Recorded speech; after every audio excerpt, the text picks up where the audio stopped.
Hi folks, hope this finds you well. It's day 23 of my 30-30 challenge, Reflections on Online Learning. 30 tips in 30 days to help make online learning better. Please hit the subscribe button and don't forget to like and share the videos. You know, this is the second day of my class, and handling the housekeeping details and getting the class operation right is pretty mundane stuff. But it's also essential if you want your online class to run smoothly. Now, I include plenty of materials on my course site, but as the joke goes, if we were able to indoctrinate our students, we'd get them to read the syllabus. So I have to cover it in class. As I said in an earlier video, it's important to sell the concepts that we're working on. And apart from being online, this may be the first time my students have been in a student-centered, self-directed learning environment. And so the first thing we look at is the rubric. This gives them a pretty good idea that this isn't going to be your everyday class. And you can download a copy by clicking the link in the description. Now, I've talked about the rubric a bit before, but I think it bears further discussion. The first two criteria are musical content and technical skills, and this is what you'd find in most classes.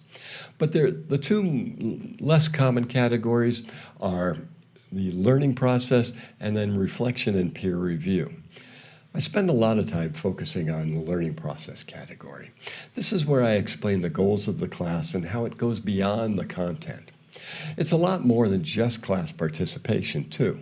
I added this category based on discussions with industry pros. Now, they told me that while they want a base level of skills and knowledge, there are things that are more important, such as knowing how to learn, being a team player, being curious and taking initiative, being resourceful, and just responsible. And these are all things that matter more to them. It's also a more authentic means of evaluation. In a professional situation, you aren't tested, and it's not just the final product that people look at. People observe how you work on a somewhat irregular basis, and feedback comes from many sources. So I'm not watching my students all of the time or at specific times, but I am paying attention, and I listen to what others have to say. And this brings us to reflection and peer review. The ability to critically evaluate your own work and that of your peers is a crucial skill. It's essentially being a problem solver, which is another thing that industry pros value. You need to also finally be able to communicate that effectively. We did a few other things today, but that was the main focus of the second day. So thanks for joining me, and please don't forget to download the rubric.